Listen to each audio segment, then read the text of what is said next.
From preps to pros and everything in between, it's Southern Middle Tennessee Sports Today. Live from the Lee Company studio. With the Hall of Famer Mo Patton, here's Chris Young. Hello and welcome in to another edition of Southern Middle Tennessee Sports Today, presented by Mid-Tennessee Bone and Joint, as Mo gets his microphone set and ready. Can't talk with the mic over there, Mo. Doesn't work. Not that it matters. JP wouldn't have you on anyway. I gave you guys a gift yesterday. Oh. I was debating whether or not I was going to say anything today, so or whether I was going to need the microphone. It's all good. What's going on, everybody? Having a good day? So far, It's been a pretty good little Tuesday. I ain't mad about it. no, can't complain. Weather's been nice. Gotten a little done. Life is good. And we didn't have to park cars last night. How many cars did you park? Did you count them? Actually, it was more or less directing traffic after Out. the junk car jump and run. Yeah, by the time I got there, the parking lot was full, the one that I was assigned to. So it was more of a managing, and then at the end, have my trusty flashlight, got my orange vest, and was pointing people out and holding people and keeping pedestrians from getting run over. So, yeah. Junk car jump and run. Junk car jump and run. Is that like a demolition derby? It's head-to-head racing. There's like a figure-8 course where they have the demolition derby. They've got some jumps and they cross over. Sometimes if you catch it right, they'll run into each other. And so it's, head-to-head heat racing, and you move on.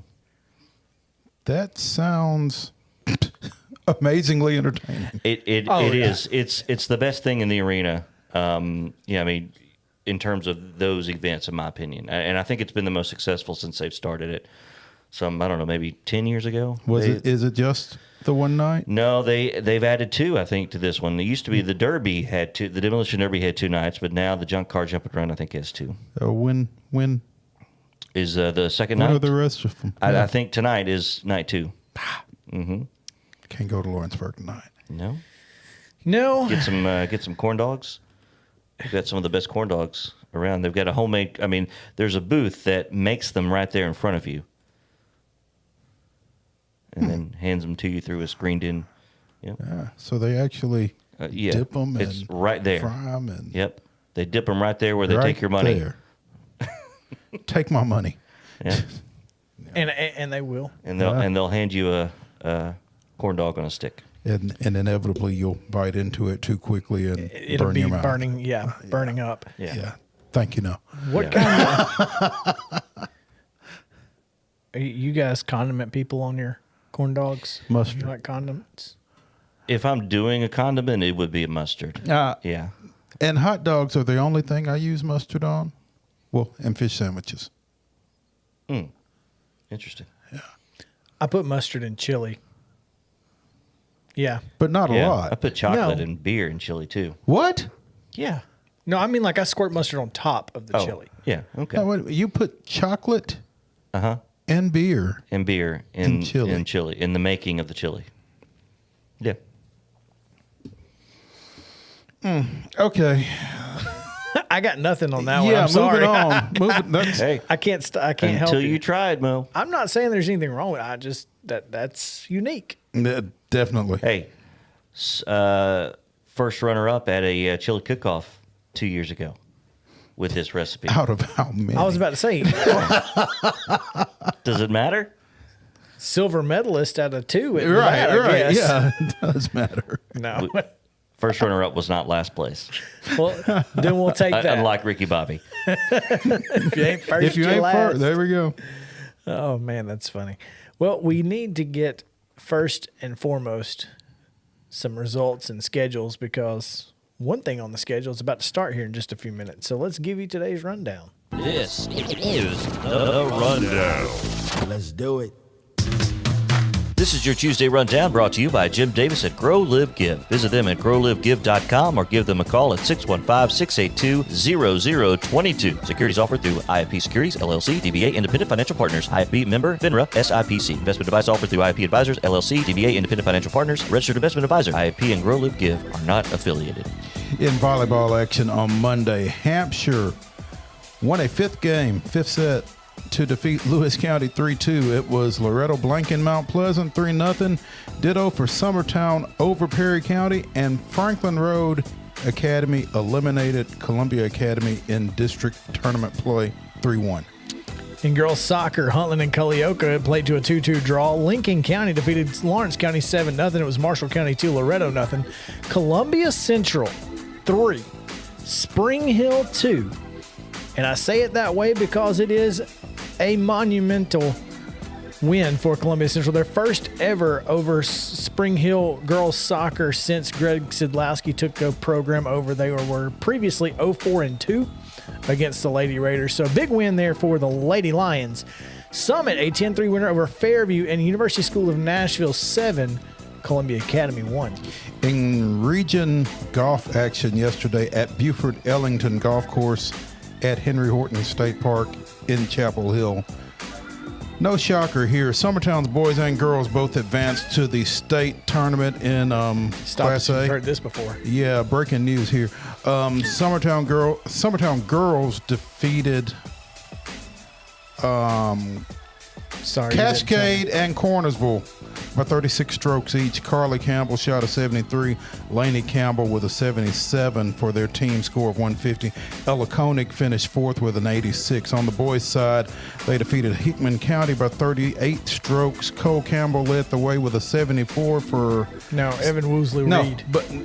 Cole Campbell led the way for the Eagles with a 74 to finish second behind Cascade's Evan Woosley Reed's 67. So Evan is from Cascade. Gotcha. Evan is from Cascade. Cole Campbell is from Summertown.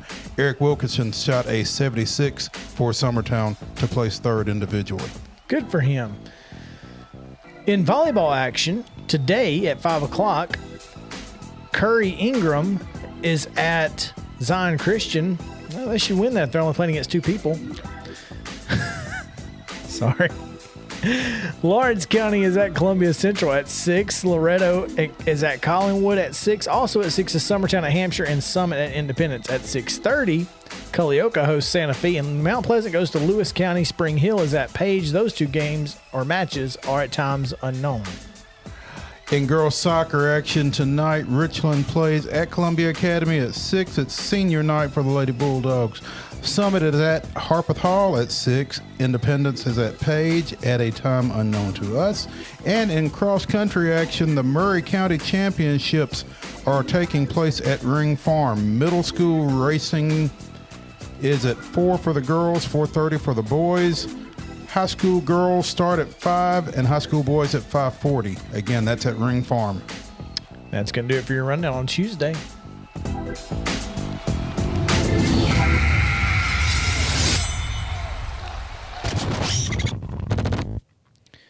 All right, a few top stories. We'll start with the Braves, who kick off tonight at 6:20, 5:05 pregame on our sister station, 103.7 FM, we believe. Charlie Morton gets the ball for the Bravos. Zach Wheeler for the Phils. 2.5 games separate the two for the division lead. This is a playoff series. Yeah, it really is. I mean, especially considering one of these teams is not going to the playoffs. Obviously, if the Braves were to lose all three, they would still have an opportunity to at least tie. But it's, interesting that we're sitting here 6.5 games, 6 and potentially 7 games away from the end of the season with a 2.5 game separation between the Phillies and the Braves. I just really feel like it would take a collapse for them to not finish this off. But at the same time, the way the Braves bullpen is managed, nothing's a sure thing until the game's over. The best part about this is exactly the way you want the series to go. You have your three best pitchers against their best three pitchers. We get to find out who deserves to win the division. To a degree. Because, I mean, you feel pretty confident in the Braves' three starters that they're going to send out there in this series. Again, you got Charlie Morton today, you got Max Fried tomorrow, and you got Ian Anderson on Thursday. I mean, those guys give you 6-7 strong. You feel pretty good, except once they give you that 6 or 7, then you got to get 6 to 9 outs from somewhere else. And every one of those outs will be hard fought, somewhat by our own doing. I'm just saying you're going to find out who deserves to win the division. The Braves may not deserve it because of how bad their bullpen is. I think it's more nuanced than how bad their bullpen is, quote marks. I think it's how badly their bullpen is managed at this point. Yeah, there's some people in the bullpen who you think might be better suited in different positions. Well, and there are some people in the bullpens that you would just think you would not see or should not see in the positions that you see them in. That's I mean, especially where, in the positions they're used. So, but nonetheless, I mean, it is what it is. This is a playoff series. Get in, sit down, shut up, and hang on. Hang on, Sloopy. Sloopy, hang on. Magic number is 5. If the Braves win tonight, magic number goes from Ron Gant to Dale Murphy. Yeah, we're just skipping right over Jeff Blauser. Skipping right over him. And Pete Orr. And did you guys see Manning's double bird last night on the Manning cast? No. I got to it late. No, I did not. Have you seen it at all? No. So the weird thing is that who's he flipping off? Eli? Is this Peyton? no, is this Peyton this or is Eli. Eli? Oh. Eli was talking about the different places where, how fans react in certain places. And he was talking about in Philadelphia. He said, you just get the bird. And he did this. And then You're showing fists, by the way, for those in radio land. Yes, Yeah. fists. And then 2 minutes later, put your fist up, yeah. or whatever, he puts his fist up and then raises and extends the middle finger. And he's like, they can blur that out, right? No, not live, Eli. So anyway, that was pretty funny. Manning Cast has been fun. You won't get it the next 3 weeks. So if you have missed it, How come? they're only contracted for like, I want to say Certain like amount 10 of games or Okay. something. Well, and it's probably convenient because isn't it the Colts Probably. next week?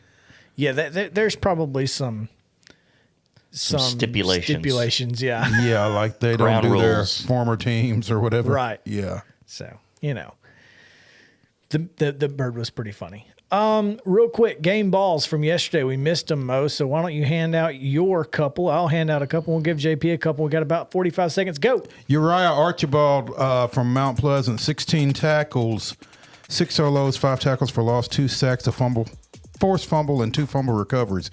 Caden McCoy from Columbia Central, 9 carries, 79 yards, 2 touchdowns, 5 catches for 100 yards. I had Brady Pierce, 3 catches, 108 yards, and a touchdown. 2 touchdowns. Jack Rummel had 9 catches for 272 and 2 as well. JP, do you have any? Can you get to them? No. Alex Carr, 3 rushes, 79 yards, 3 touchdowns. Caden Porter, 18 rushes, 115 yards, 5 catches for 86 yards and a touchdown. That's going to do it for our game balls. Come back, Matt Brown.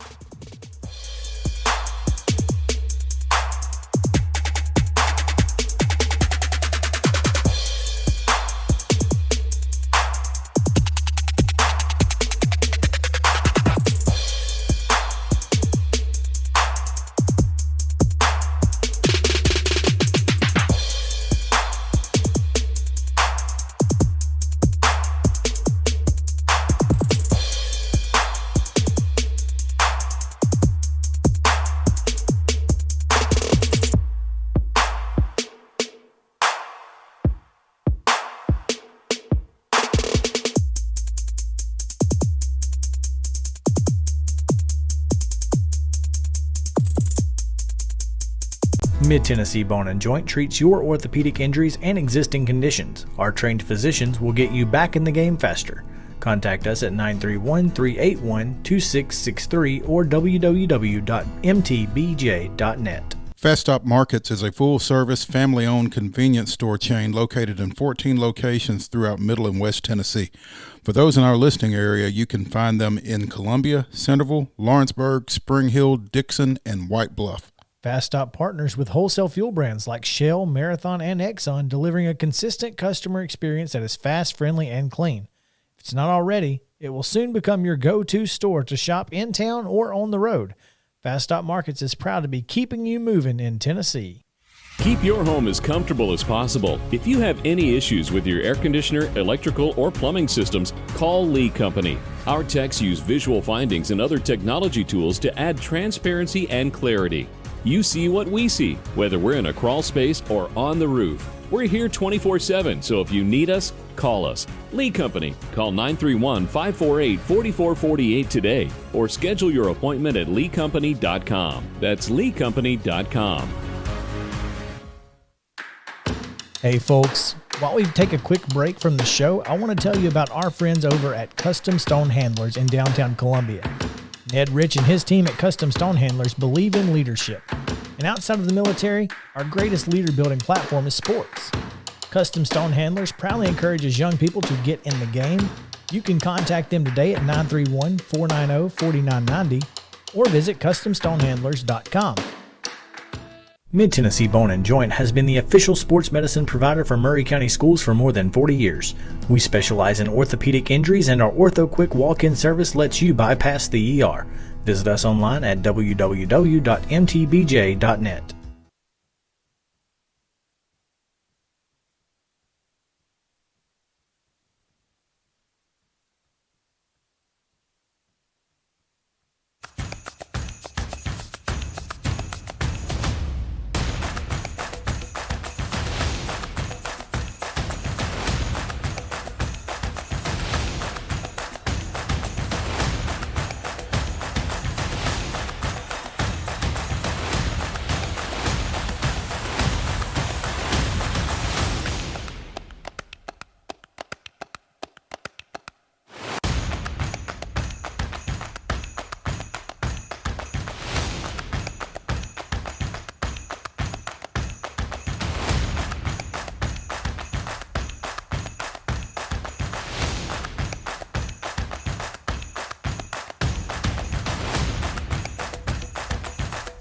Covering the teams you care about. It's Southern Middle Tennessee Sports Today. Once again, live from the Lee Company studio with the Hall of Famer Mo Patton. Here's Chris Yao. Welcome back into Southern Middle Tennessee Sports Today, presented by Mid-Tennessee Bone and Joint. What was that? Mine. That was the weirdest thing that's ever happened to me. All I know, Ever? That was weird. I wasn't ready for that. So apparently my voice needed something. I don't know. Anyway, yeah, welcome back in.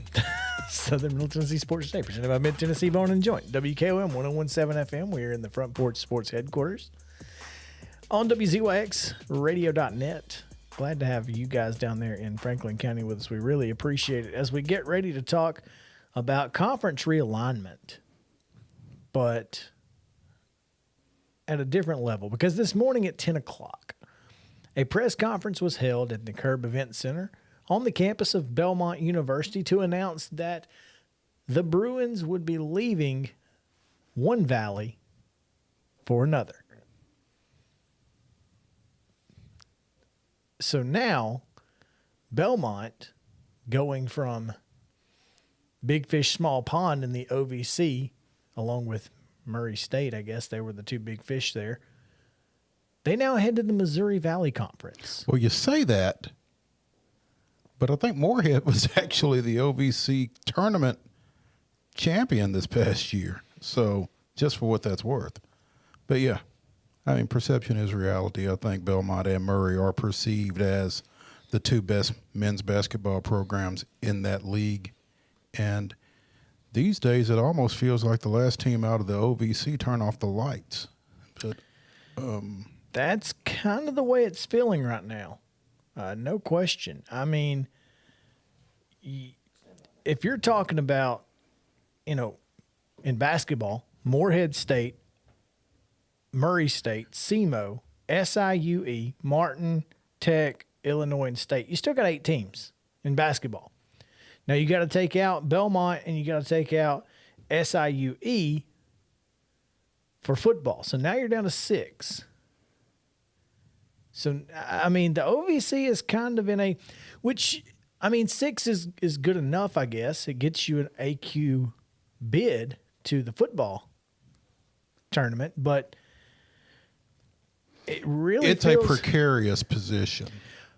Specifically because the level of competition has now drastically decreased in every sport. So it's unfortunate. What's going to happen to the OVC? We don't know that. But we're going to ask Matt Brown of Extra Points to tell us what he thinks is going to happen to the OVC, because the fact of the matter is that it really feels like they're in trouble. So right now we have on the line with us from extrapointsmb.com. The MB stands for Matt Brown. Go check them out. We were their 6,700th subscriber to their newsletter on Twitter today. You can follow their newsletter there. Matt, welcome in. Thanks for joining us, man. Hey, fellas, thanks for having me. It's my pleasure. Hey, Matt, I tripped on you when all of the ASUN realignment was going on, when Eastern Kentucky, Jacksonville State, and Central Arkansas were declaring that they were leaving their respective conferences to come in. Central Arkansas leaving the Southland, I believe. Obviously, Eastern Kentucky and Jacksonville State leaving the Ohio Valley. Now, here recently, Austin Peay has left the OVC to join the ASUN as well. And as we were saying, it seems like really a precarious time for the Ohio Valley Conference right now. And then Belmont announces this morning that they're leaving for the Valley, as the Missouri Valley Conference has designated its conference, and rightfully so. And you almost got to feel like Murray State is close behind them, headed in that direction.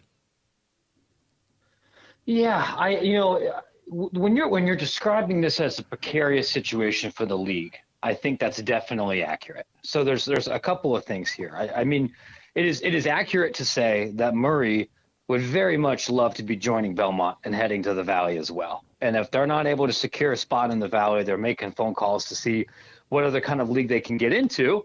That isn't the position that I think that they imagined they would be in, say, a year ago.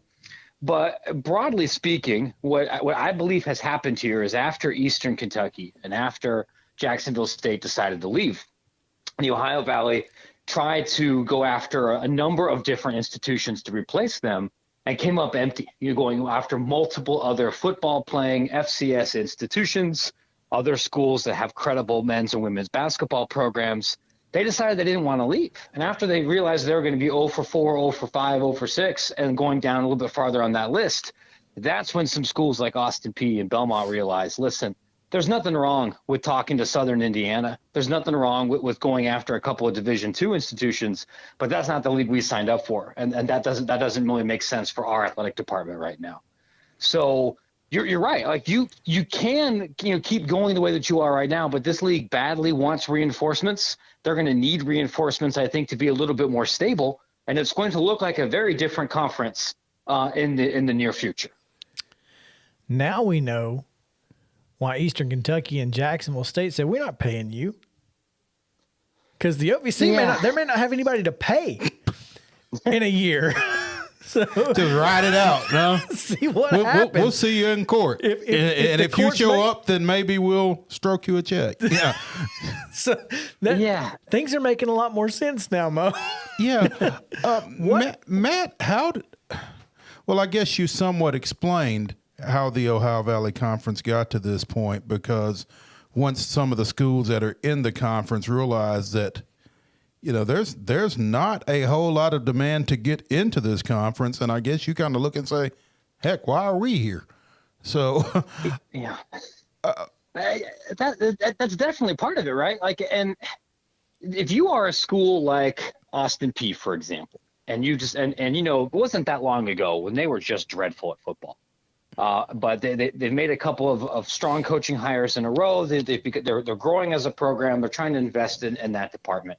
And you realize, okay, we could stay here, but we might then be in a league with 2 or 3 reclassifying programs, or we could be in a league with 5 other institutions that are pretty similar to us. They're regional state schools in the South that have enrollments over 8,000, and most of those schools in the A-Sun have eventual aspirations of playing FBS football. Well, if you look at those and you figure, okay, what do I look more like? Do I look more like Western Illinois? Do I look more like Grand Valley State or Southern Indiana? Or do I look more like some of these schools in the A-Sun? Well, institutionally, I think that's a relatively easy conversation. And easy decision. And once 2 or 3 other schools reach that same conclusion, then everybody else has to realize, now I have to be proactive, or I have to make a big decision from a defensive position, or I'm not going to have any options left. And that's where I think many of these schools in the OVC are right now. They no longer could really control their destiny. And my concern from where we sit right here, and from my having been in the Nashville area pretty much all my life, what happens to Tennessee State in all of this? That is a great question, and this is an athletic department that I'm really interested in, because as I understand it, they're evaluating doing things a little bit differently, right? They might be the first HBCU with a hockey program. They kind of have carried themselves and affiliated themselves a little bit differently from some of their other peer institutions. If they ever decided they wanted to go to the SWAC, I think that would be an opportunity available for them, or they can stay. I mean, I honestly think right now, based on what I've been told, the Ohio Valley is not going to disappear. I would be surprised if the league completely falls apart. But it is going to be a league, I imagine, that's going to not be as strong athletically in the short term. You are probably going to bring in Western Illinois. That's what folks in the industry have been telling me. And you're probably going to bring in 1 to 2 Division II institutions. And in 10 years, those might be really, really competitive, right? I mean, like, Merrimack is just reclassified, and they've won, I think they've won the NEC at least once. We've seen schools come in with make the right hire and be pretty good relatively quickly. Bellarmine's a pretty good basketball team already. They were just Division II a minute ago. And maybe that works out well. If you're Tennessee State, or if you're Martin, or somebody that's struggling a little bit, and maybe you want to turn down the difficulty sliders a minute. But it's just going to look different in 10 years. You're going to have to look at all your different kind of options. You mentioned in a tweet at some point here in the last 10 days or so that we may see the A-Sun looking at a trio of Division II schools that are currently in the Gulf South Conference, West Georgia, West Florida, and Valdosta State. Do you still feel like those 3 are candidates to come up to Division I and join the A-Sun? Do you feel like they are potential OVC members? Do you see any move at all for them at this point if things maybe shaken out and calmed down a little bit, or what? So yeah, I was making some phone calls about this actually this morning, and as best as I understand it, all three of those institutions are trying to determine for themselves, is this the move we really want to make? Because it is going to be very expensive, not just in terms of facility improvements, but staffing and likely having to add other sports that you're not currently sponsoring to be Title IX compliant. It's a massive institutional commitment. However, the Division II is changing a lot right now. And if you're a school like West Georgia or West Florida, where you have 10,000 students and you've been successful at sports and you have a fan base, you're going to look really different from some of your peers. And if you look in the Gulf South at the bottom end of that league, you have some universities that are under 2,500 students. They're really gigantic. I mean, they're the size of giant high schools. And it's not a fair fight at all, compared to a team like West Florida, who's going to compete for a Division II national championship in football, and a school that's really just sponsoring a football team for the tuition dollars to keep the doors open. So there's an incentive, I think, from those three to evaluate their options. That I think the ASUN would potentially be interested. I think the OVC would potentially be interested. I think the Southland could potentially be interested, especially in West Florida. All three of those, if they came up there and said, this is our strategic plan, this is our 5-year plan, a lot of low major leagues would certainly pick up the phone. I can't see that this doesn't have some lingering effects over the next 2 or 3 years, but I am really interested to see, because this is a top-down thing. I mean, this is now that the Big 12 is talking to AAC teams, and then the AAC, as you mentioned on Twitter earlier, they're going west, and apparently also you think UAB could be involved in that. Yep, it's all just going to you just kind of have to sit back and wait, right, to see where everything shakes out, and then when it's your turn. It's your turn. You're right. This goes all the way down. What I've been trying to tell folks is, even before you had all of this gigantic realignment happening at the FBS level, there's been winds of change at FCS and in Division I non-football here for a while. COVID interrupted it, and if it hadn't been for that gigantic disruption, all of this could have happened, I think, last year. Because when you get down to the FCS level, and for some schools, honestly, even like a Belmont, and certainly less privileged than a Belmont, you are realizing, listen, we're not going to make $20 million from television. We're probably never going to make the Big East, and college sports is becoming more expensive. So we have to figure out here, how do we reduce our travel costs? How do we find ways to sell more tickets? And then also, how do we make sure that we're aligned with schools that share our values and share our priorities, which means that if you're a bigger public school, you want to try to be around other bigger public schools. If you're a small Baptist, Bible college, it's going to be easier for you in those presidents' meetings if you're with a bunch of other private Baptist colleges and not with Berkeley, right? Like these are all the things here that administrators are thinking about. And that's part of why we saw a big change here with the Southland and the WAC. That's part of why we're seeing the ASUN be more aggressive as a football entity. I can think of probably a half dozen other leagues in the FCS that I know before COVID at least had conversations about changing their membership. So you have these kind of two wins here kind of happening all at once, with the FBS just kind of chair reshuffling, and then you've got people trying to save money, and it all kind of comes to a head. Matt Brown of extrapointsmb.com. Matt, normally we wouldn't do this on the air, but do you have 5 more minutes you can spend with us on the other side of the break? No problem. I got a couple more minutes. All right, we're going to keep Matt through this break and come back on the other side. So stick around. Southern Middle Tennessee Sports Today, presented by Mid-Tennessee Bone and Joint, returns to the Lee Company studio right after this.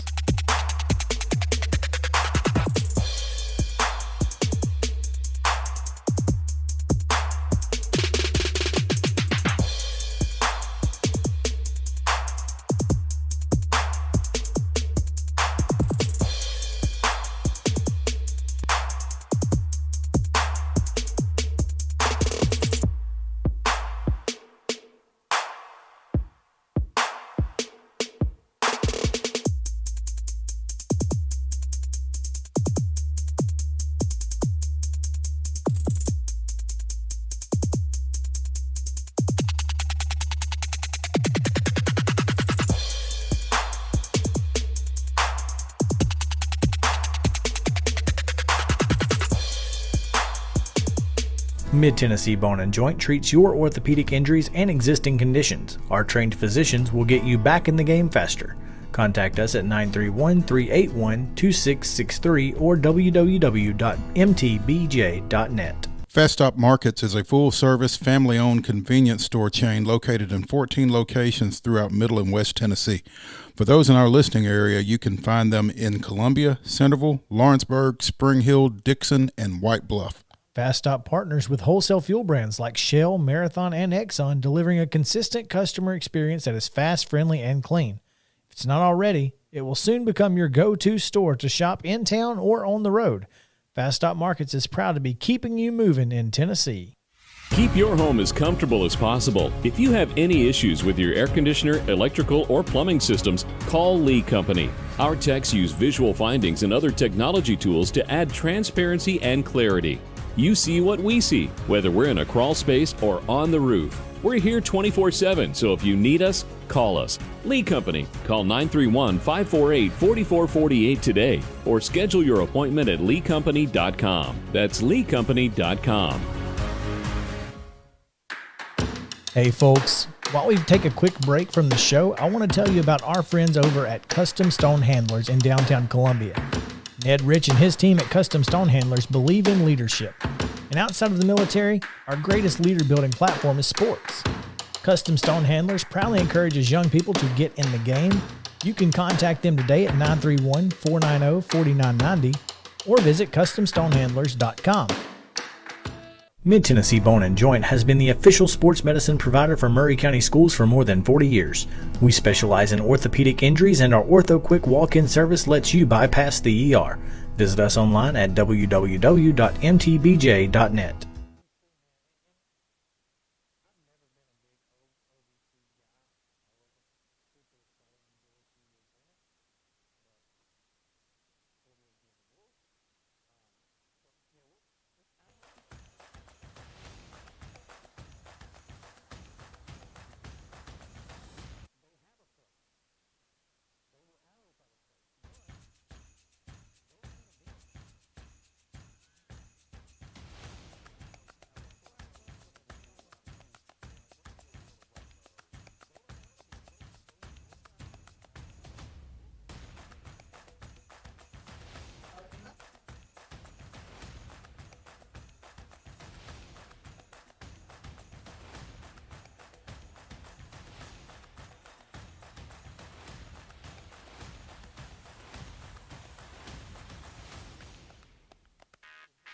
Local sports talk you'll only find here. It's Southern Middle Tennessee Sports Today. Live from the Lee Company studio with the Hall of Famer Mo Patton, here's Chris Yao. Welcome back in Southern Middle Tennessee Sports Today, presented by Mid-Tennessee Bone and Joint. It is quarter till the end of hour number one of the show, talking about conference realignment, as we were able to keep Matt Brown of ExtraPointsMB.com on the line with us. Matt, thanks for sticking around. And one of the reasons I wanted to do that is because, again, we talked about this being a top-down situation. When it's your turn, it's your turn. Well, it feels like in the FBS level, it's the AAC's turn. And I'm curious how you see them replacing a bunch of Eastern schools like Cincinnati, UCF, Houston. Where do they go from here? One of the challenging things I think about the American Athletic Conference is that unlike most other major conferences, it never really had a major institutional identity beyond we are schools that care about football and care about basketball and want to spend money in our athletic departments. And so like by that I mean you have Northeastern schools, you had Midwestern schools, you had Southern schools, you had private schools, public schools, state flagships, Tulane, ECU. Like none of these institutions really have that much in common. And now when you've lost some of the athletic core of that league, there's not really a way that you can build yourself into an identity. What as I understand it, that priority has just been, let's get the best brands we possibly can and position ourselves as the top, bottom, deepest, strongest non-power league. So when the college football playoff expands to 12, our champion will get that bid most years. And so I can tell you right now, yeah. Now it's gonna look real weird because I can tell you, number one, every person in the know that I've talked to has said it is as close to a done deal as you can get without being a done deal that Air Force and Colorado State are going to join the American. And that's going to, I think, confuse some fans because the truth of the matter is neither of those schools are likely to make much more money in television with the American than they did in the Mountain West. And they are going to have to travel a lot more. And Colorado State recruits California pretty heavily, and now you're not playing in California on a regular basis anymore. The reason is, right, we think that this is going to give us the best access to the college football playoff. And also, we think Boise is leaving the Mountain West in a year or two.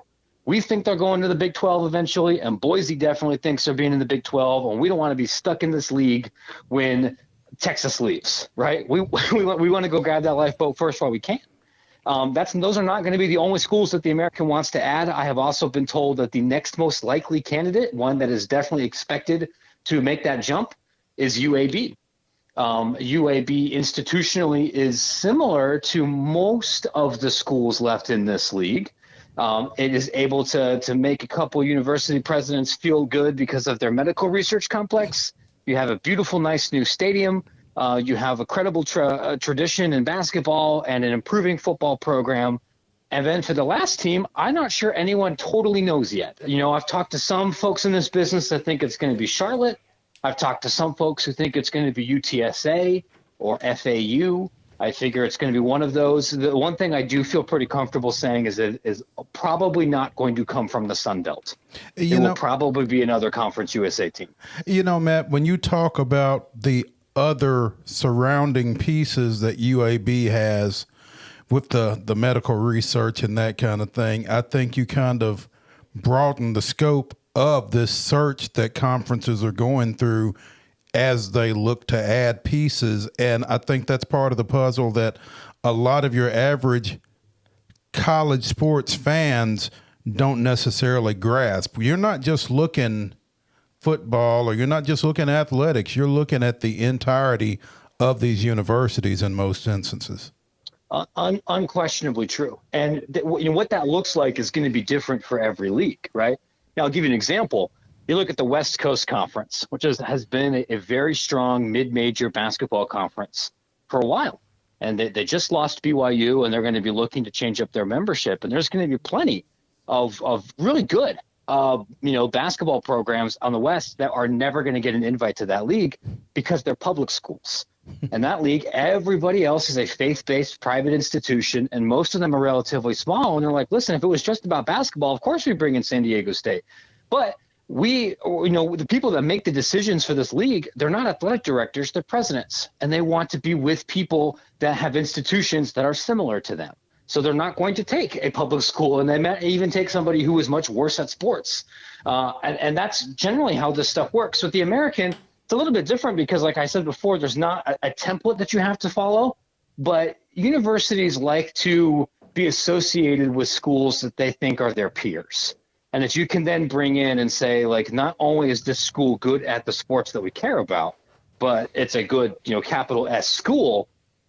All of this is a prestige business, right? And that matters for professors, and it matters for people writing the checks, as confusing as that might be for fans. Speaking with Matt Brown of Extra Points here on Southern Middle Tennessee Sports Today. Matt, you were addressing a question that Chris brought up a second ago, talking about Air Force and Colorado State to the American, and this possibility kind of reinforces something that we have talked about on this show in other instances, in that geography is not a factor anymore. And would you go so far as to say that? I think a lot of it depends. So if you're a school like Colorado State, this is something I kind of forget about, right? Because I'm based in Chicago. I'm a son of the Midwest. I lived in the South for a while. And that means when I look at a map and I see, you think driving across one state, that's 4 or 5 hours, right? If I'm living in Louisiana, in 4 or 5 hours, I could be in Texas, I could be in Mississippi, and maybe Florida if I speed. And if you're in Wyoming, and you drive 5 hours, brother, you're still in Wyoming. Yeah, exactly. You're right. So like if you're Colorado State in that league right now, there is exactly one school in the Mountain West you can bus to, and every other trip is a flight. And so if you have to already fly your volleyball team everywhere, well, what's 90 more minutes on the flight? Especially if you can charter into a big city, the cost might be negligible. Or the other direction. Yeah, it's not that big of a deal. And if you're if you're talking about cities like New Orleans for Tulane and Birmingham and Memphis, then it seems like it might work out. That's interesting. Matt, please, go ahead. Were you surprised that Memphis didn't get the call from the Big 12? No, I wasn't. And I'll tell you that during the last time we went through this pitch process, Memphis rubbed a lot of administrators in that conference the wrong way. Can't imagine why. Part of that just blows my mind. Blows my mind. I'll tell you, the biggest reason specifically is I'm told that Memphis went into that presentation and was FedEx this and FedEx that, and here's all this money. And that's a very new money approach, talking to a bunch of old money kind of people. Honestly, it is similar to what happened with Liberty when they tried to join Conference USA and walked in and said, we'll pay you a $10 million exit fee or entrance fee. And rather than everybody being impressed, they were all terrified. And so I think there was some residual hesitation. But at the end of the day, the single biggest thing that the Big 12 needed right then was to grab the schools that have the largest streaming audiences available to boost the value of their media deal, and then also to get a footprint in geographies that produce good, have strong recruiting bases. And that means you want to be in Houston, you want to be in Orlando, and quite frankly, the greater Salt Lake City area for football and men's basketball talent is a better place to be right now than Memphis. And so there's a lot of things that are positive about that program, but clearly, I mean, I was not shocked at all that they were not picked in favor of any of these other institutions, even though over the last decade, Memphis football has been better than Houston. There's no question. Memphis, to me, has that Ole Miss vibe. The false sense of self-worth, but that could be the Birmingham coming out in me too. So I don't know. I'm just saying they're pretty close. No, it's funny. It's funny you mentioned that, right? Because there's these provincial rivalries in the South that as a dumb Yankee, I'm not as familiar with. But a lot of people were telling me that it's something specific about Memphis itself being the capital of the universe that maybe people outside of Memphis didn't appreciate as being a part of those conversations. It's part of it, no doubt. Matt, man, thank you so much for taking some time with us. We certainly appreciate the insight to the AAC, the OVC, which obviously we have a very tight grip on here, and it's really been enlightening. So we appreciate you taking some time with us today, man. Thank you. Hey, you bet, fellas. It's my pleasure. Folks, this is the kind of, if you're listening to this and you think that this sounds interesting, I would encourage you to check out Extra Points. It's a newsletter that publishes 4 days a week, covers all of the off-the-field stuff that shapes athletic departments, from conference realignment, name, image, and likeness, student recruitment patterns, all that stuff that shapes what you see on Saturday. And you can find that at extrapointsmb.com. And it's Matt Brown EP on Twitter. So make sure to give him a follow as well. Absolutely. It's worth it. Trust me. So Matt, thanks so much, man. We appreciate it. Hey, anytime, fellas. It's fun to hop on the phone and talk with people that are interested in this stuff as much as I am. Oh, absolutely. When we are. All right. Be well, y'all. I'm sure I'll talk to y'all later. Thank you. This guy, Mr. Chicago with the y'all. With the y'all. Dropped a y'all on us as he went out. Here for it. Yeah. That's my boy. I guess it was he listened to us for too long.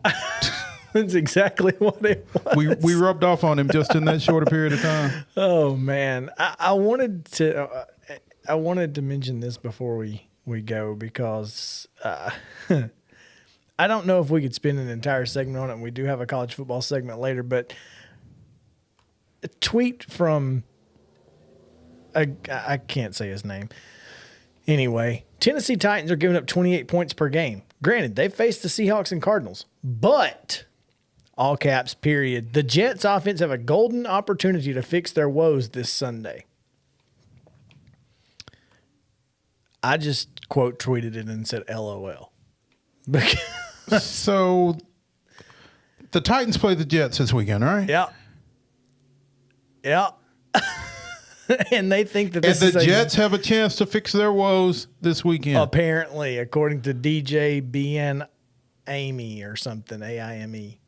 Tag me in that. Retweet that and tag me, please. That's Mo's ready for a rumble. No, I just want to see what other idiocy this guy's putting out into the Twitterverse. That's all. Well, he is a New York Daily News sports reporter. Go. He's a Jets beat writer. But he's a Jets beat writer or he's a Jets cheerleader? Which one? Apparently Apparently both. Well, apparently both, yeah. He believes that it's a golden with a capital G. With a capital G. Opportunity to fix their woes. Just FYI, they've played the Seahawks and the Cardinals, and they're still a top 15 defense. Top 20, top 15. Top 15 defense. DJ Bien Ami. At DJ. Not to be confused with Bien-Ami? No, not Eric sleeping with Bien-Ami. No. No. Oh, man, I thought that was great. I guess that's one way to make a name for yourself. Yeah. They may score some points this weekend. They're going to give up more. But Derrick Henry's going to run over everybody they got. Somebody's going to get stiff arm. Get ready. Oh, man. All right, we're going to get out of here. On the other side of the break, of course, we have Chip Walters talking Middle Tennessee State. And then we'll get to talk college football in the next hour and Top 5 Tuesday, our Top 5 game day experiences that we have experienced. So it should be fun. Stick around. Southern Middle Tennessee Sports Today returns after this.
Mid-Tennessee Bone and Joint treats your orthopedic injuries and existing conditions. Our trained physicians will get you back in the game faster.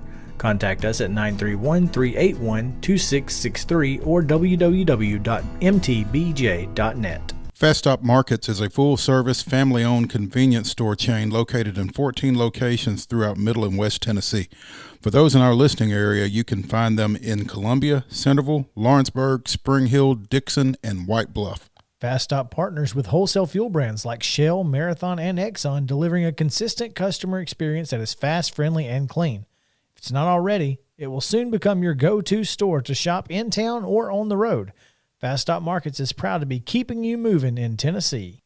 Keep your home as comfortable as possible. If you have any issues with your air conditioner, electrical, or plumbing systems, call Lee Company. Our techs use visual findings and other technology tools to add transparency and clarity.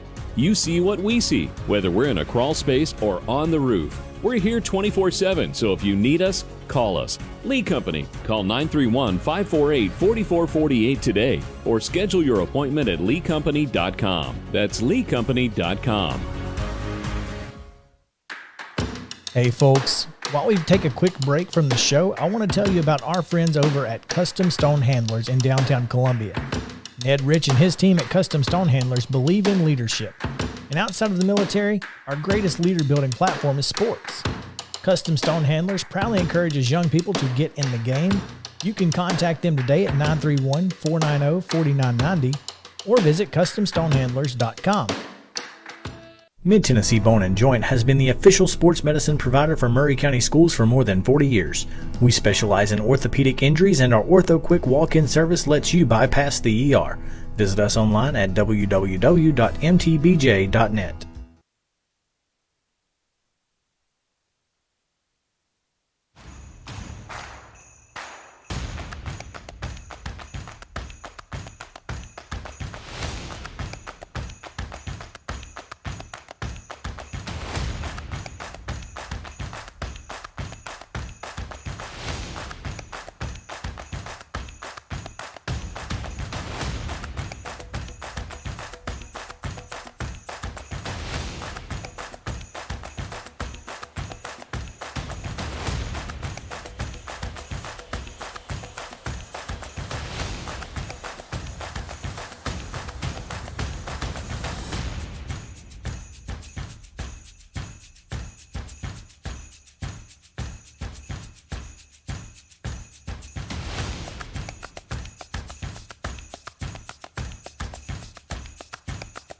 Raiders to the two-tone blue, covering the teams you care about.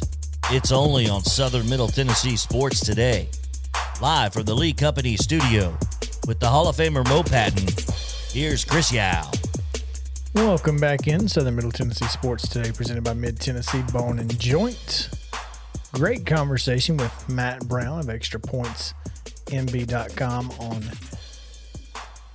our podcast later. We will make sure to get that up. That was a lot of fun. If you are interested at all in conference realignment locally, with Belmont moving to the Valley and Capital T, capital V. Tennessee State, Tennessee Tech, and Tennessee Martin now kind of Staying in the A Valley. Yeah. Little T, little V. Yeah. Then listen to that. It's very informative.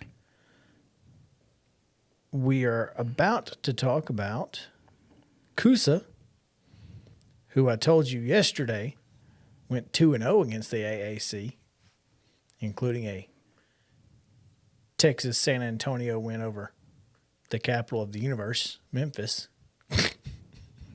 I mean, he's... You don't believe it? Just ask him. Exactly. Yeah. Hey, he said it, not me. Yeah. And the UAB went over Tulane. So pretty big week, pretty good week for Conference USA. And I'll be honest with you, I was not as surprised as I thought I might be by Middle Tennessee State's performance against Charlotte on the road. Vegas was right on it. Couldn't believe it. Yeah, but that never happens. Yeah, never fails. So it's interesting how Friday night's MTSU Charlotte game played out. And to talk about that and this week as well, we are now joined by the voice of the Blue Raiders, Chip Walters. Chip, welcome in. How are you?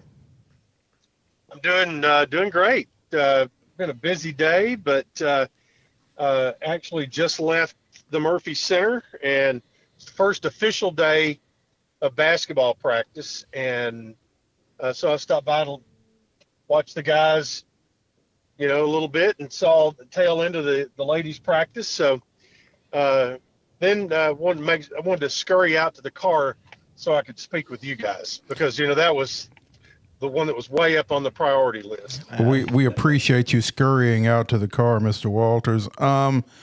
Big weekend, and not just on the football field, as the 2021 Athletic Hall of Fame induction will take place. Yeah, and it will be a busy but really fun weekend. There's a private event on Friday night that's kind of just friends and family, mainly family, and because of last year it had to be a virtual induction, so the class of 2020 has been particularly invited back, as are all the Hall of Famers are always invited back, but they're going to be spotlighted along with the class of 2021 on Friday night. And then on Saturday, the 2021 class, each member will get to give their introductory speeches, and so it's a heck of a group. Raleigh Bishop, he and Bryce Brents played together, and I asked Jim McGuire this question once. I said, do you think that there have ever been two better players play at the same time at Middle than Bryce and Raleigh? He goes, Nope, hands down. So that's pretty good. Had Bryce Brents not come along, Raleigh Bishop would probably have almost all of the offensive records. And Bryce just happened to get. I mean, Raleigh's got 51 career home runs. Bryce has 61, and they're 1 and 2. So you got him. You got Nathaniel Claybrooks, who was an All-American linebacker in the late 80s, and just a heck of a player. He's now he works in real estate, actually, in Nashville. And Jamie Tomatis, is going to be in. Jason Millard, a golfer, is going to be in. Who am I missing? You are missing Boogie Yates. Boogie, yeah. and- Well, how about that? All-time leading scorer in middle basketball. So there's 6 total, and we have a wrestler. Yep, Patrick from the Simpson. Patrick Simpson, who has been the coach at Father Ryan For as long as almost I can 40 remember. years. Yeah. Yeah. And Middle had a very short-lived but highly successful wrestling program, and Patrick Simpson was the star. He was he made it to the NCAA.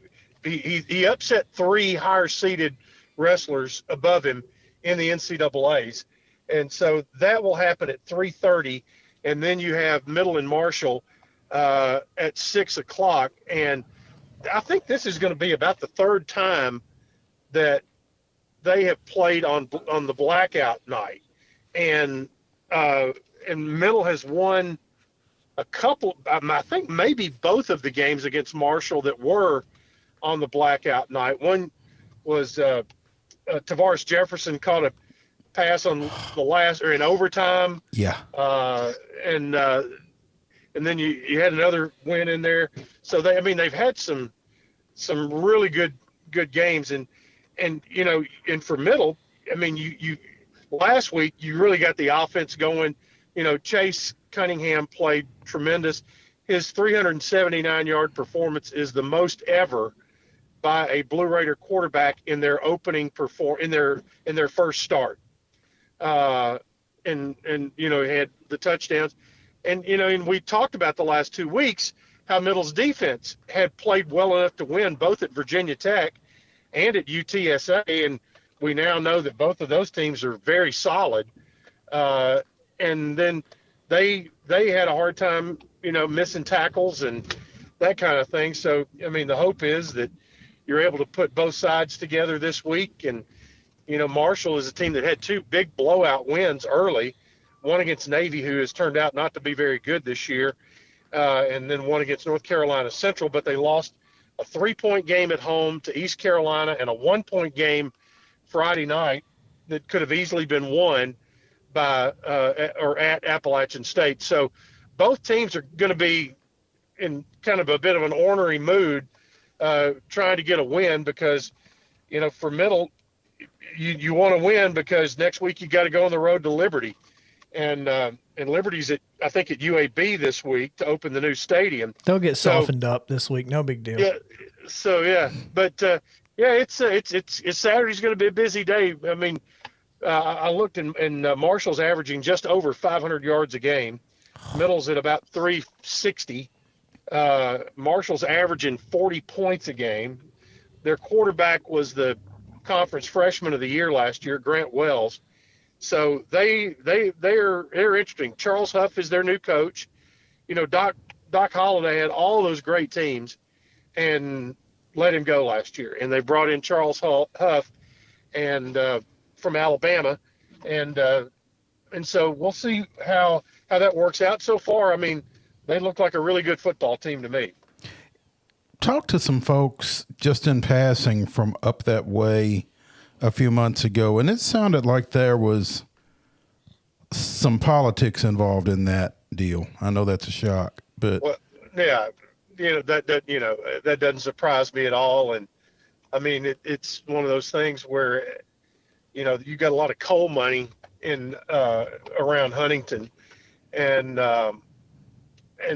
also barge money, there's a lot of river boats going through there, hauling stuff. And so that's where the local money comes from, coal mining and those kind of things. And it's one of those things where if you get the right guy not in your corner, that could not be good for you. When you are getting ready for this game and finally really get a chance to have Chase Cunningham take all the snaps, there's nobody else. He's got a full week of practice with the ones and got most of it last week, I believe. Yeah, But because everything went down on Sunday. Sunday morning. So he had the whole week. The downside is it rained every day. So, fortunately they're getting a good week of practice on a fast track, a dry field all week, and that's what it looks like the weather's going to be Saturday as well. So go right ahead. And it just feels like, and this is part of what we see on GoBlueRaiders.com, but it feels like these players really like playing with Chase at the quarterback position. And that is an X factor that you can't always measure. I think you're right. And, I tend to like quarterbacks whose best friends are defensive players. You go back and typically they're kind of tough guys on the field at the quarterback position, and Chase's best friend is Reed Blankenship. So kind of cool, two best friends, and they both set records over the weekend. Reed, and this will take you back, Mo, broke Roosevelt Culver's record for career tackles at 348. That's pretty. He's now the all-time lead. He's the all-time leader now. That's pretty impressive. Of course, you don't necessarily want to see a safety making that many tackles. I mean, Culver was a linebacker, but Rosie certainly got it done there, and clearly Reed has as well. So yeah, that's big time for him. Chip, for everything that Chase got done in the Charlotte game this past Friday, where is offensive coordinator Brent Dearman with the run game at this point? I know that we've talked about it on past shows that we've still not really seen the production that you'd like to see out of this group of running backs in the ground game.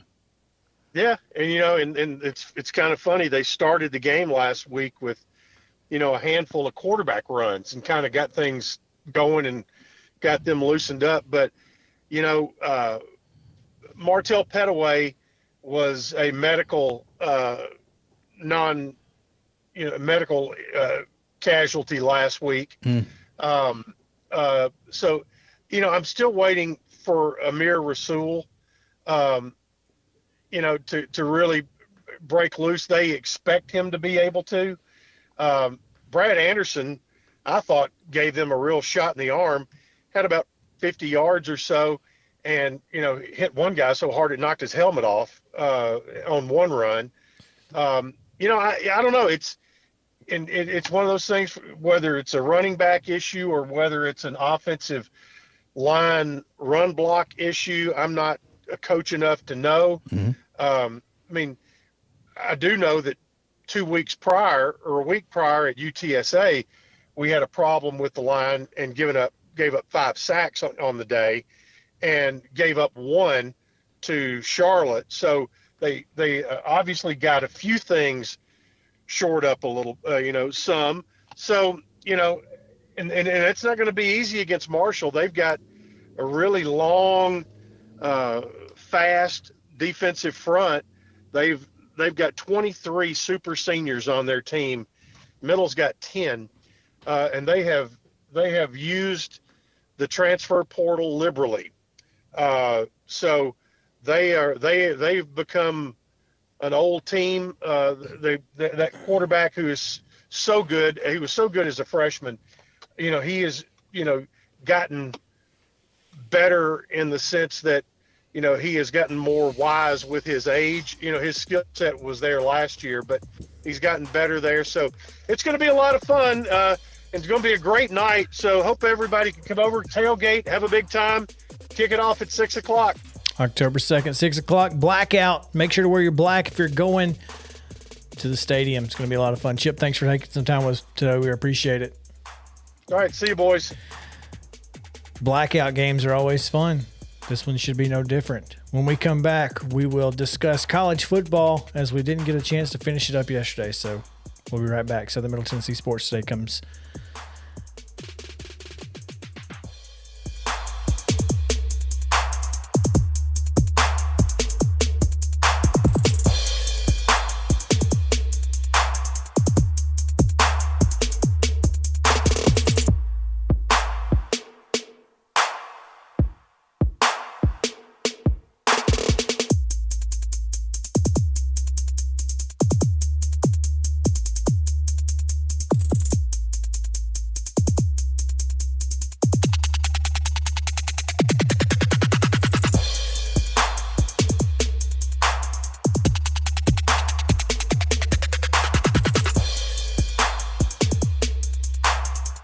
Mid-Tennessee Bone and Joint treats your orthopedic injuries and existing conditions. Our trained physicians will get you back in the game faster. Contact us at 931-381-2663 or www.mtbj.net. Fast Stop Markets is a full-service, family-owned convenience store chain located in 14 locations throughout Middle and West Tennessee. For those in our listening area, you can find them in Columbia, Centerville, Lawrenceburg, Spring Hill, Dixon, and White Bluff. Fast Stop partners with wholesale fuel brands like Shell, Marathon, and Exxon, delivering a consistent customer experience that is fast, friendly, and clean. If it's not already, it will soon become your go-to store to shop in town or on the road. Fast Stop Markets is proud to be keeping you moving in Tennessee. Keep your home as comfortable as possible. If you have any issues with your air conditioner, electrical, or plumbing systems, call Lee Company. Our techs use visual findings and other technology tools to add transparency and clarity. You see what we see, whether we're in a crawl space or on the roof. We're here 24/7, so if you need us, call us. Lee Company. Call 931-548-4448 today or schedule your appointment at leecompany.com. That's leecompany.com. Hey folks, while we take a quick break from the show, I want to tell you about our friends over at Custom Stone Handlers in downtown Columbia. Ned Rich and his team at Custom Stone Handlers believe in leadership. And outside of the military, our greatest leader building platform is sports. Custom Stone Handlers proudly encourages young people to get in the game. You can contact them today at 931-490-4990 or visit CustomStonehandlers.com. Mid-Tennessee Bone and Joint has been the official sports medicine provider for Maury County Schools for more than 40 years.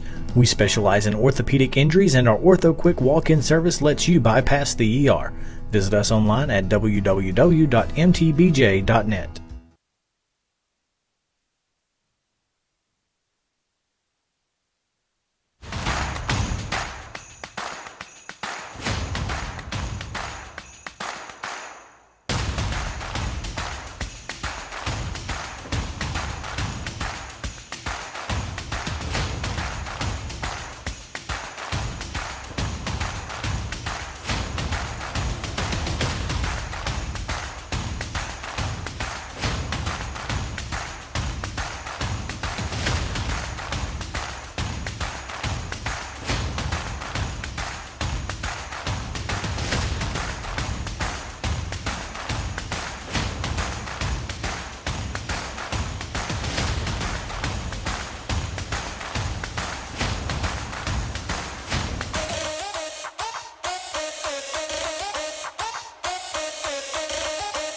Covering the teams you care about. It's Southern Middle Tennessee Sports Today.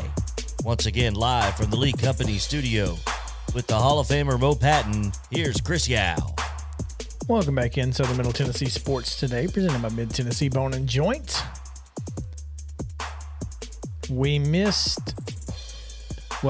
were rushed through some college football yesterday. It just felt like we had so much to talk about and so little time to do it. So we continue with some college football discussion. And I want to start with college football on Fox. RJ Young ranks college football teams in 4 tiers. And I mean, this is essentially what we all think is that Alabama is in a tier by itself right now.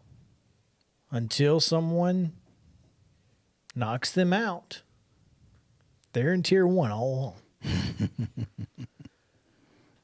Tier number 2 is interesting. Georgia, Oregon, Iowa, Penn State, and Arkansas.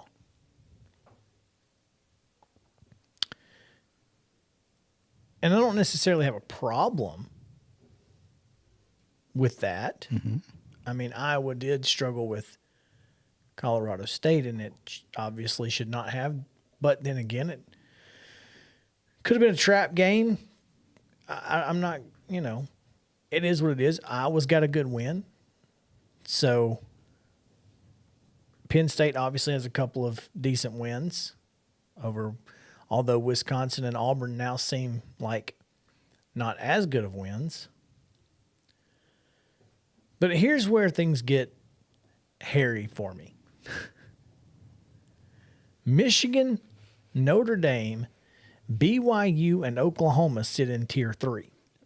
Come again? Michigan, Notre Dame, BYU, and Oklahoma sit in Tier 3. One of those things is not like the others. Well, I don't necessarily have a problem with those four being in the same tier. I just don't think they're in Tier 3.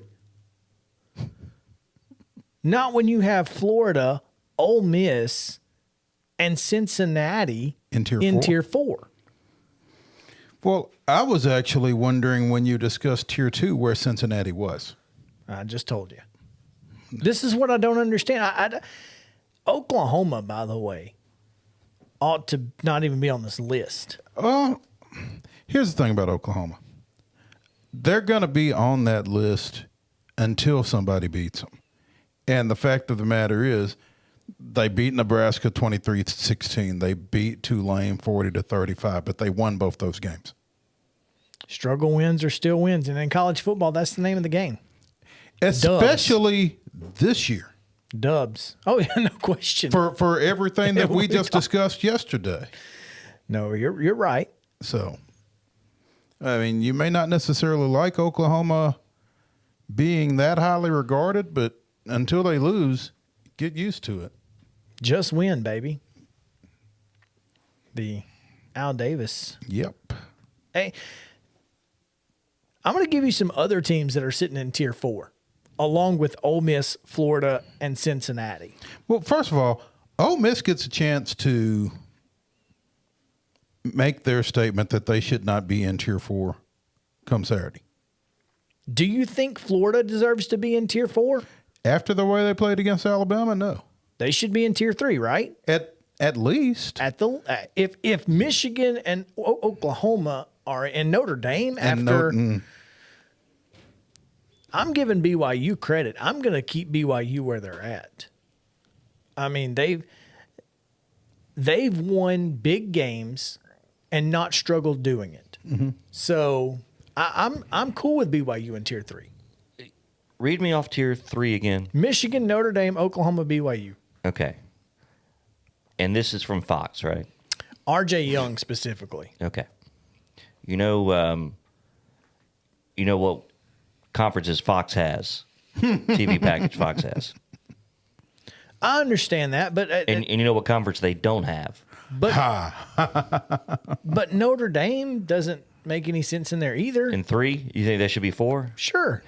I don't know. not 5. After that score they had Saturday, now granted, it was a little lopsided in an odd way, but I think for most people outside of the South, Notre Dame is like Oklahoma, Mo. They should be in there until somebody beats them because of who they are and where they've been and where they started. Wow, I think because they get that same I think across the country. They get that same respect. They get that same grace. Benefit I of the don't doubt. know that they necessarily. I don't know that they deserve it, and I don't know that they deserve it to the degree that Oklahoma does. I don't. Have either of those two teams ever won a college football playoff game? Have any of them been within 2 touchdowns? Yeah. Well, I guess the Georgia game and Oklahoma, yeah, that went overtime, right? but they've never won a college football playoff Correct. game. No. They've gotten blown out in the majority of the games that they've played in. So I don't know where that's coming from, the benefit of the doubt. But you're right. They get it. Now, Ohio State sits in Tier 4, which take it or leave it. It's probably They should probably not be higher. Yeah. They definitely should be higher. I think that's probably a good spot for them. Michigan State, in 4 as well.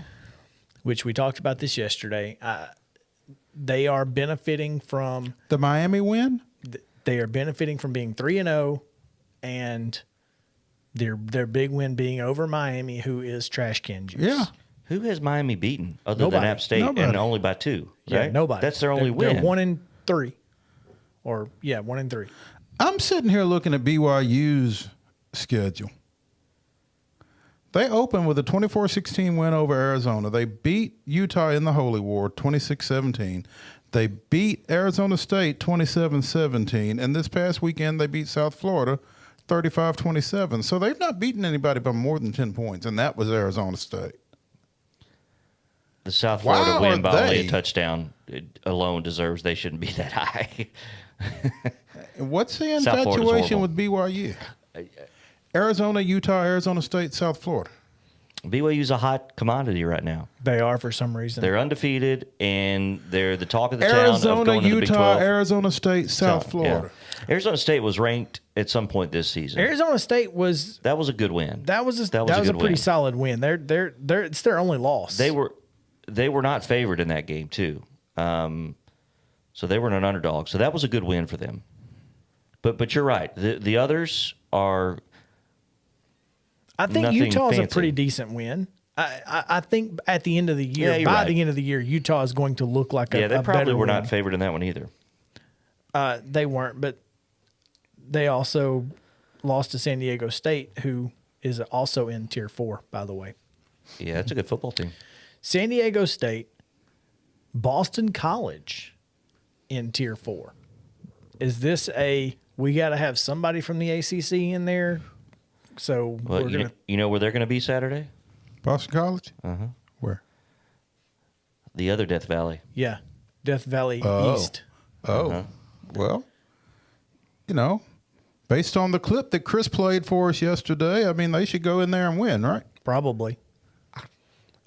Unless, again, this is a situation where we don't really know how good Missouri is. So I know. And remember, BC had Clemson down by like 2 or 3 scores last year. Last year, yeah. Was that did Trevor Lawrence play in that game, or was that He did. Yeah, that was it. Uiagalelei only played in the Notre Dame game. Was that the only? Okay. Yeah. So Kentucky. Very good. Uiagalelei. Huh? Well, Maryland, Oklahoma State, which pretty decent win over Kansas State this past weekend. Yeah. Coastal, Cincinnati, Kentucky, SMU. So let me read off Tier 4 as a total. There's 10 teams in it. Ohio State, Florida, Ole Miss, Michigan State, Maryland, Oklahoma State, Coastal, Cincinnati, Kentucky, SMU, 12 teams, sorry, Boston College, and San Diego State. Of those Tier 4 teams, at least 3 of them deserve to be in Tier 3, and Tier 3 deserves to be Deserves to be Tier 4 or 5. Yeah. I don't know how you can sit here with a straight face and tell me that Michigan, Notre Dame, and Oklahoma deserve to be in a higher tier than Florida or Ole Miss right now. And it may be SEC bias, but you watch those two teams, and if you're telling me that Alabama's in a class by itself and you don't think Florida deserves to be in Tier 3, you absolutely have no idea what you're talking How about. is clearly Georgia, you did not- Georgia not in Alabama's class? Because they can't beat Alabama. They've been, they haven't. Nobody has, but I think Georgia has looked as good as anybody this year, including Alabama. I think Georgia's the best team in the country. I think Georgia is 2 touchdowns better than anybody else in the country, Including Alabama. including Alabama. You think they're 2 touchdowns better? Oh yeah. That's a personal opinion. Now that's what I would have Alabama and Georgia probably in Tier 1 alone, but I'm not. College football is a weird sport. I get it. We all have our opinions, but this guy This guy gets paid real American dollars to have this opinion. Well, it's working because we're talking about it. Exactly. But I do think, and we're probably talking about it more than it deserves. but I think the SEC bias it goes both ways, and I think I think this is going the other way. Anti-SEC bias. I think there's an anti-SEC bias among I'm those sure who are there not is. are not down here and watching it on a regular basis and are sick of the SEC winning as much as they do. So Too bad, so sad. Yeah. Sorry. Oh no, I mean, but I think that has a lot to do with it. I mean, you look at where the now, granted, you could say the same thing about us, but from our opinion, Big Ten teams have been elevated a little more. Big 12 teams maybe elevated a little more. SEC undervalued in this, according to our thought. I will give the Big Ten the credit it deserves, but they're the only one anywhere close. Anywhere close. Period. As a conference. Yeah, but I mean, I don't think Michigan's better than Florida. No. And if you do, you have no idea what you're talking about. I mean, watch the Alabama game.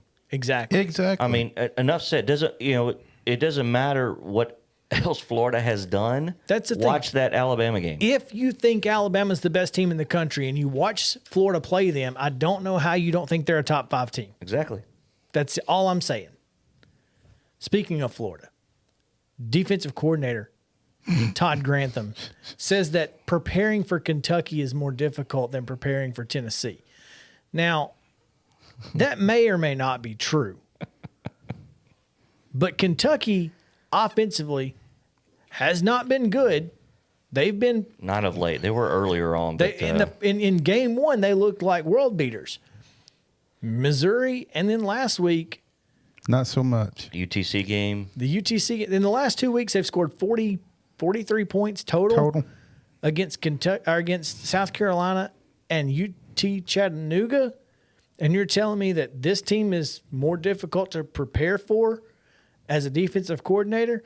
You're just taking shots to take shots. Oh, absolutely. Yeah. Well, this he is does after that. this is after it was inferred that or determined that Florida arrested players, held players out against Tennessee to get them healthier, supposedly. Which I mean, I don't even know why that's a thing or why that's a story. I mean, if they did it, they did it. They won the game by 20 points, but. Well, this is also coming on the heels of Dan Mullen praising Tennessee, saying that's a different Tennessee team. And I don't understand how you can, which, I mean, Grantham is Grantham. And Yeah, and I think you have to recognize that. Leave it and at that. Yeah. Yeah. can't stand the guy and never could. So, Well, you take a ticket, take a seat. right. He started a fight with Vanderbilt. I mean, come on, who does that? Yeah. What did Vandy do? Yeah. Right? So, yeah, anyway, Todd Grantham can jump off a cliff and break his left big toe for all I care. I'm just saying. Yeah, it throws off the equilibrium, man. There you go. Oh, man, it's Top 5 Tuesday, and we're going to talk about our top 5 game day experiences on the other side of the break. So it's going to be a lot of fun. We missed the hot seat check. Think about that. Have one person for your hot seat when we come back from the break. What college football coach is on the hot seat right now? The hottest seat in the country. Who is it? We'll tell you who that is on the other side of the break. Top 5 Tuesday coming back. Southern Middle Tennessee Sports Today.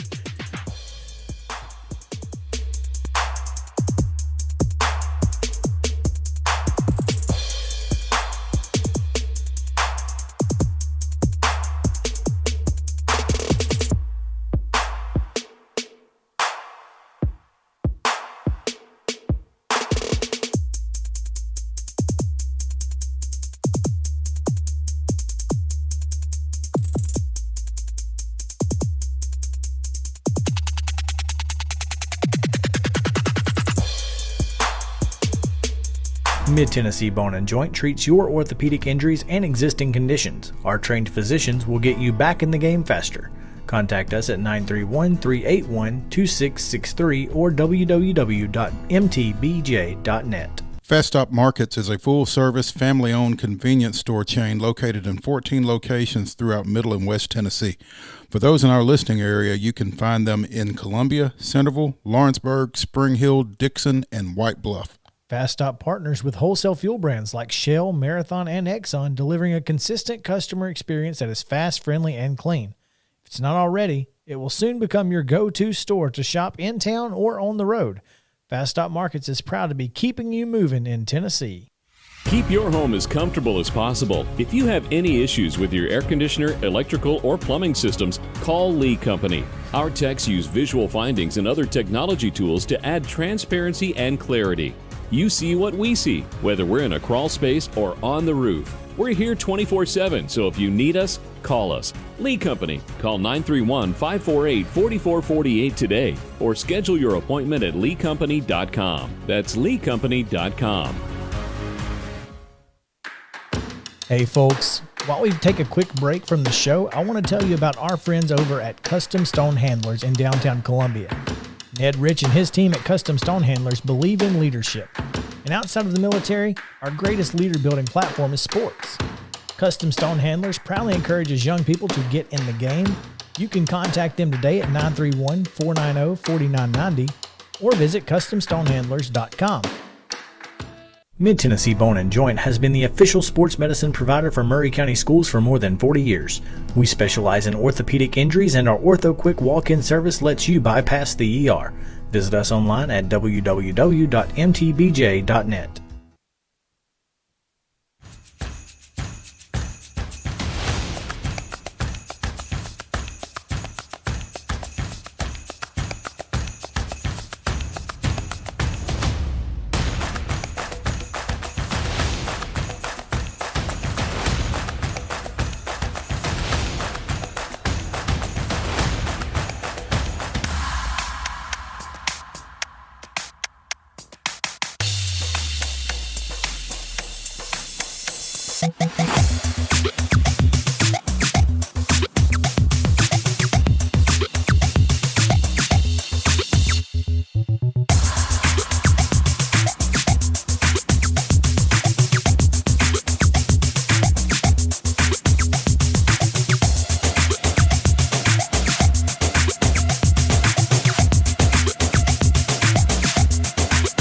Lists are for suckers.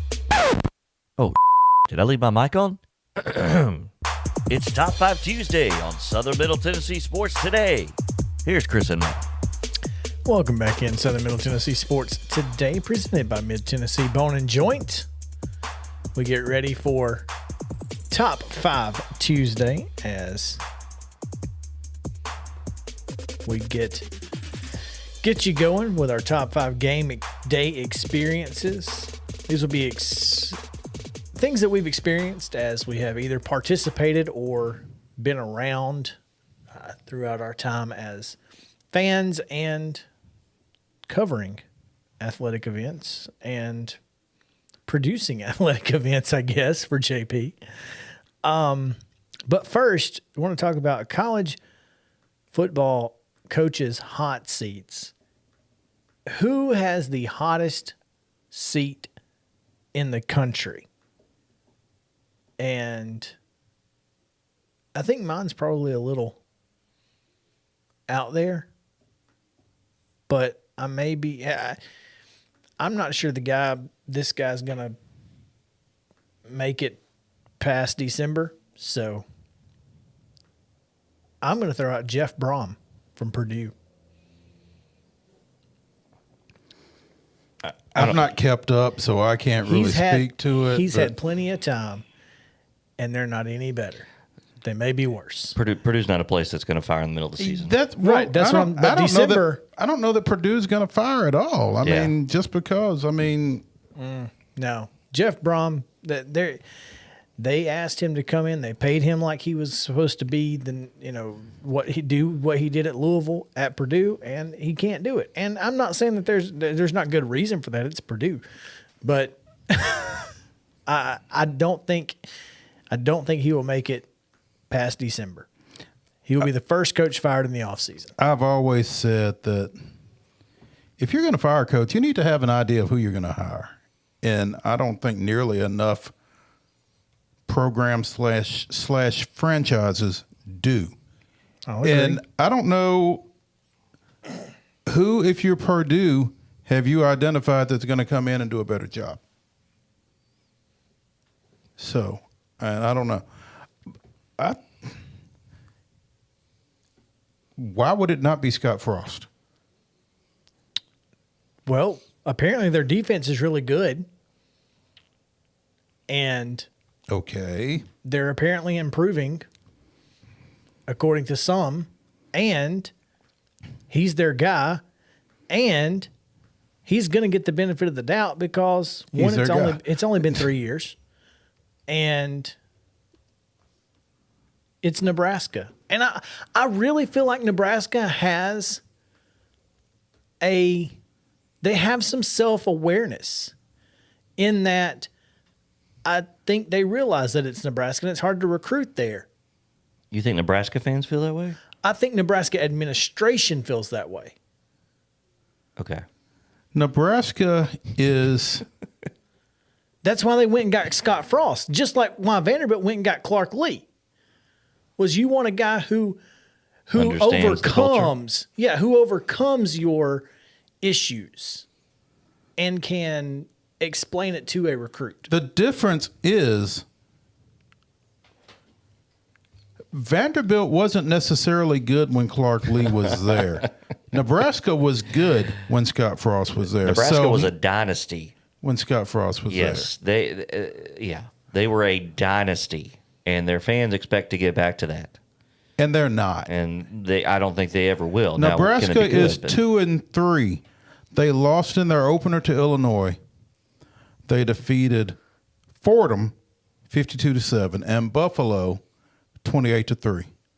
Hell, they beat Buffalo better than Coastal did. So, well, shouldn't they? Well, shouldn't Coastal? I'm just saying Coastal's ranked. They lost to Oklahoma, and they lost to Michigan State. And apparently, top 25 and top 10 teams there, Mo. I don't know. Yeah, well, I'm just saying.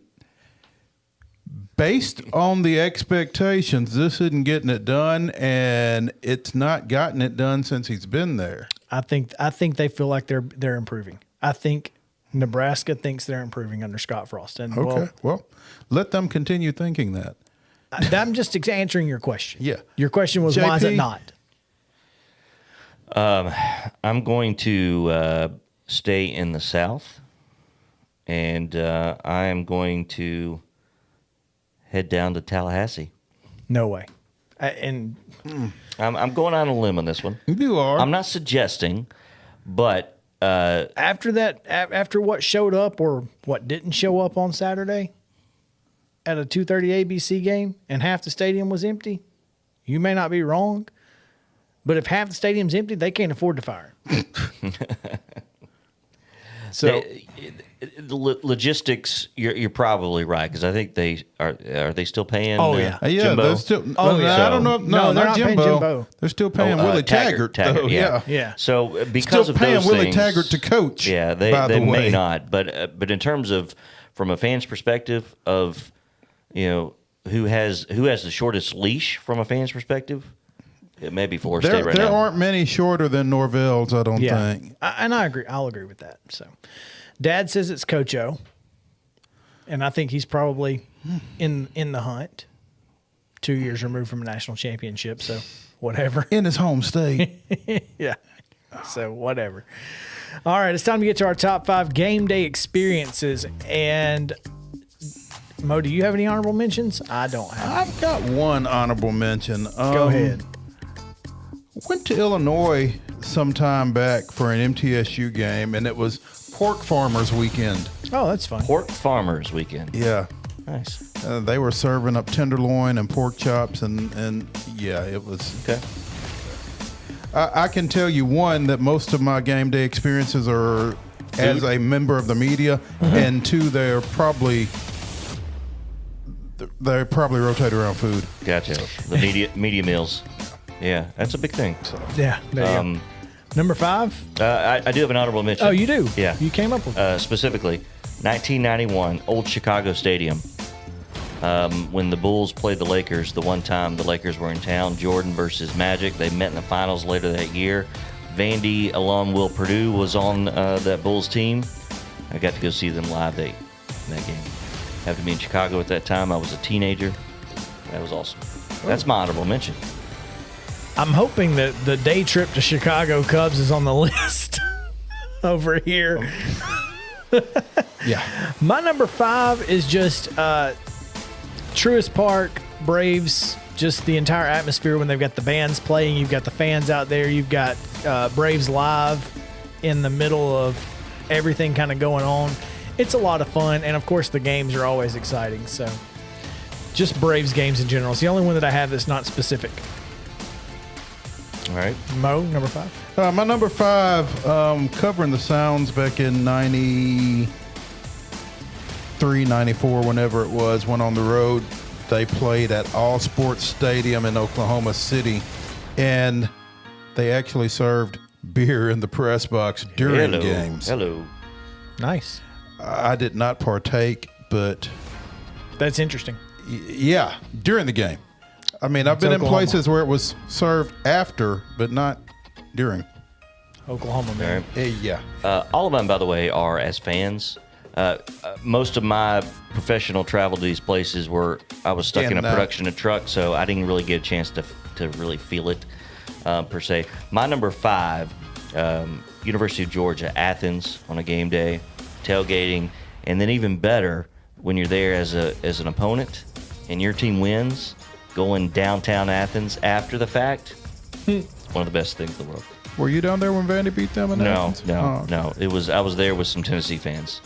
I wore orange that day. I bet you did. Yeah. Mine would be, I want to say it was 08, 09, somewhere in that era. Hoover and Spain Park when they played at the Met, and they were ranked number 1 and number 2 in Class 6A at the time. Spain Park ended up going to the state championship game that year. But, yeah, Hoover and Spain Park at the Met. They've got, folks everywhere, food trucks. It was just crazy. A lot of fun. That's your number 5? My number 4. That's your number 4.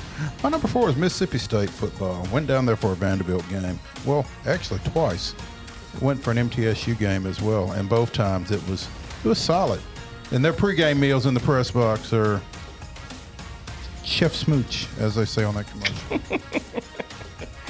All right, number 4 for me, I am going to up on the mountain east of here, University of the South, Swanee, on a Saturday afternoon. It takes you back 100 years. It's fantastic. Old Stone Stadium, tailgating, bow ties, drinking clubs wearing kilts. Did you wear a bow tie? Of course. You kidding me? I know how to tie a bow tie. I don't. I'm glad someone here does. All right.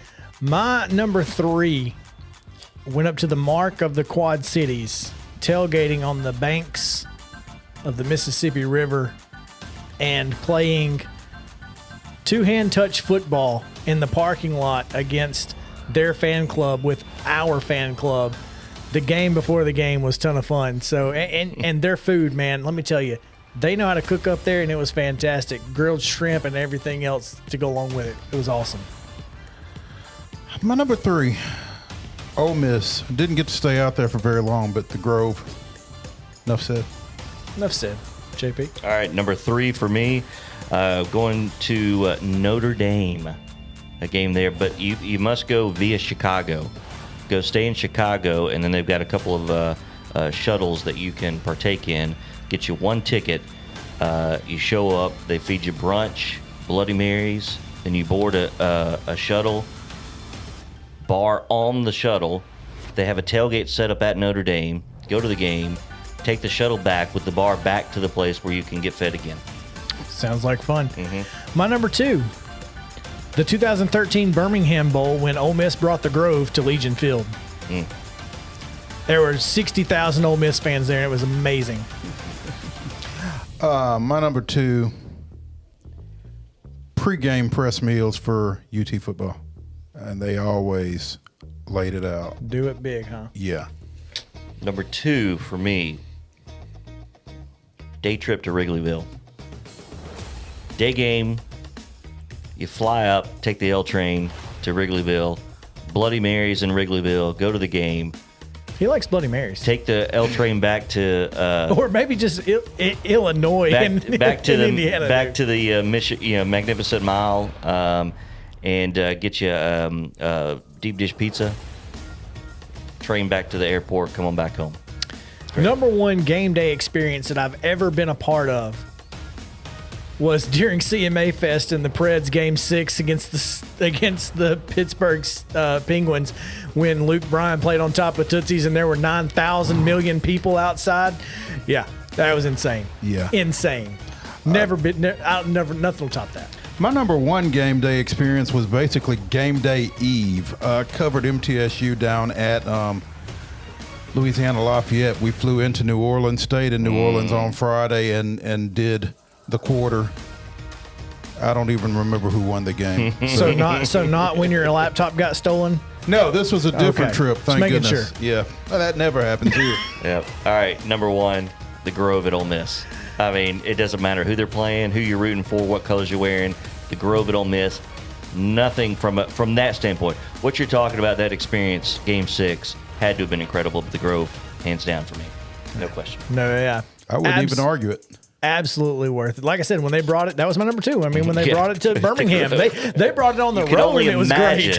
What it would be like there. Yes. Yeah, no doubt. Folks, that's going to do it for today's show. We appreciate you hanging out with us here on Southern Middle Tennessee Sports Day. We'll be back tomorrow.